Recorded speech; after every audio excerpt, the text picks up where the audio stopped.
আসসালামু আলাইকুম। আজকে সকালবেলা গরুর খামারে দুধ দহন করার সময় একটা কথা মাথায় আসলো। গত 2 দিন আগে আমাদের এক ভাই রাজশাহী থেকে 25 কেজি আম্রপালি আম আমাদের মাদ্রাসায় দেওয়ার জন্য পৌঁছে দিয়েছিলেন আমাদের কাছে। তো ভাবলাম যে শুধু আম কেন দিয়ে আসবো, এর সাথে আমরা আমাদের খামার থেকে দুধও ওদের জন্য দিয়ে আসি। তো যেই কথা সেই কাজ, দুধ দহন করার পর 10 কেজি পরিমাণে দুধ আমরা রেখেছি। এই দুধ আমরা মাদ্রাসায় দিয়ে আসবো। এর পাশাপাশি ওই যে 25 কেজি আম আমাদের কাছে পাঠিয়েছেন যে ভাই, ওই আমগুলিও আমরা আজকে মাদ্রাসায় দিয়ে আসবো ইনশাআল্লাহ। একে তো এই মুহূর্তে খামারের কাজের চাপ আমাদের অনেক বেশি, এর পাশাপাশি হচ্ছে এখন বৃষ্টির সিজন, তাই প্রচুর পরিমাণে বৃষ্টি প্রতিদিনই হয়। এই বৃষ্টির মধ্যেই আমাদেরকে এই কাজগুলি করতে হবে ইনশাআল্লাহ। যেহেতু আমরা আম দুধ নিয়ে দুপুরের দিকে যেতে পারবো না, তাই আমরা আগে থেকে ফোন করে জানিয়ে দিয়েছিলাম যে বিকালের দিকে আমরা আসবো। এই জন্য মূলত আমরা একটা প্ল্যান করেছি, সেটা হচ্ছে এই দুধকে আমরা জ্বালিয়ে নিয়ে যাবো এখান থেকে, যাতে করে দুধের মধ্যে প্রচুর পরিমাণে সর পড়ে। তো আলহামদুলিল্লাহ 10 কেজি পরিমাণে দুধ আমরা নিয়ে নিয়েছি। এই দুধটাকে এখন আমরা সুন্দর করে জ্বালিয়ে তারপর এখান থেকে নিয়ে যাব। তবে আকাশের অবস্থা তেমন ভালো না, যে কোনো মুহূর্তে বৃষ্টি হতে পারে। মোটামুটি আগুন জ্বালিয়ে দুধটাকে একটু গরম দিতে পারলে আস্তে আস্তে এটার মধ্যে মোটা সর পড়বে, যেটা আমি আপনাদেরকে দেখানোর চেষ্টা করবো ইনশাআল্লাহ যে কি পরিমাণ সর এই দুধে পড়ে। তো যাই হোক, আলহামদুলিল্লাহ এখন দেখা যাচ্ছে আকাশে হালকা হালকা রোদ, তবে আমরা জানি না এই হালকা হালকা রোদ কতক্ষণ থাকবে।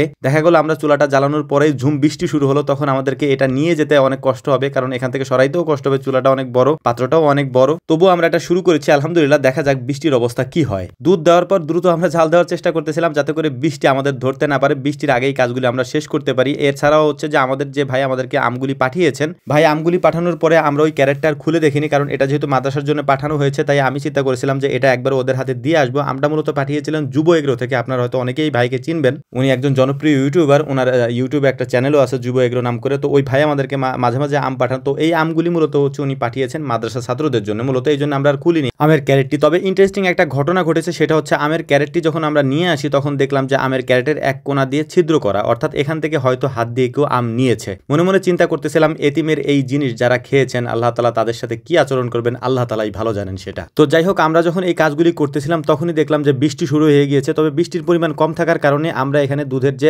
কড়াইটা ছিল আমাদের, এটাকে আমরা বাড়ির ভিতরে নিয়ে গেছিলাম এবং ওখানে নিয়ে তারপর জাল দেওয়ার চেষ্টা করতেছিলাম, কারণ আস্তে আস্তে দেখলাম যে বৃষ্টির পরিমাণ বাড়তেছিল। তো আলহামদুলিল্লাহ হালকা আছে কয়েক ঘন্টা এই দুধ রাখার পরে দেখতেই পাচ্ছেন যে কি পরিমাণ ঘন সর এটার উপরে পড়েছে। যদি আমরা আরো কিছুক্ষণ রাখতে পারতাম, এই সরের পরিমাণ বা এটার মোটার পরিমাণ আরো হতো। এটাই হচ্ছে অথেন্টিক এবং খাঁটি দুধের একটা গুণাগুণ। এটা আমি আমাদের নিজেদের খামারের দুধ বলে বলছি না। আপনি চাইলে আপনার খামারে যদি গরু থাকে, সেই গরুকে আপনি পর্যাপ্ত পরিমাণে কাঁচা ঘাস খাইয়ে দেখেন এই গরুর দুধের পরিমাণ বা দুধের সরের পরিমাণ কি পরিমাণে মোটা হয়। আলহামদুলিল্লাহ এটা আমাদের পরীক্ষিত একটা জিনিস, এটা আমরা অনেকদিন পর্যন্ত পরীক্ষা করে দেখেছি কোন খাবারটা বেশি দিলে গরুর দুধের সরটা মোটা হয় এবং বেশি হয়। পরীক্ষা করে আমরা যেটা পেয়েছি সেটা হচ্ছে কাঁচা ঘাস। কাঁচা ঘাস গাভীকে যত বেশি দেওয়া যায়, দুধের ল্যাক্টোজেনের পরিমাণ তত বেশি হয় আলহামদুলিল্লাহ। আর আপনারা তো দেখেনি আমরা কি পরিমাণ কাঁচা ঘাস আমাদের গাভীকে খেতে দেই। তো যাই হোক, আমরা মাদ্রাসায় আসার পর সুন্দর করে ওদেরকে ওদের জিনিস বুঝিয়ে দিয়ে তারপর আমরা চলে যাবো ইনশাআল্লাহ আমাদের খামারের দিকে, কারণ আমরা সকাল থেকেই কাজ করতে করতে একেবারে ক্লান্ত। সকালে বের হয়েছে, এখনো পর্যন্ত আমাদের ফেরাই হয়নি। তো যাই হোক, আমাদের জন্য দোয়া করবেন, আল্লাহ তাআলা যেন আমাদের খামারে এবং আমাদের ব্যবসায় বারাকা দান করেন। আসসালামু আলাইকুম ওয়া রাহমাতুল্লাহ।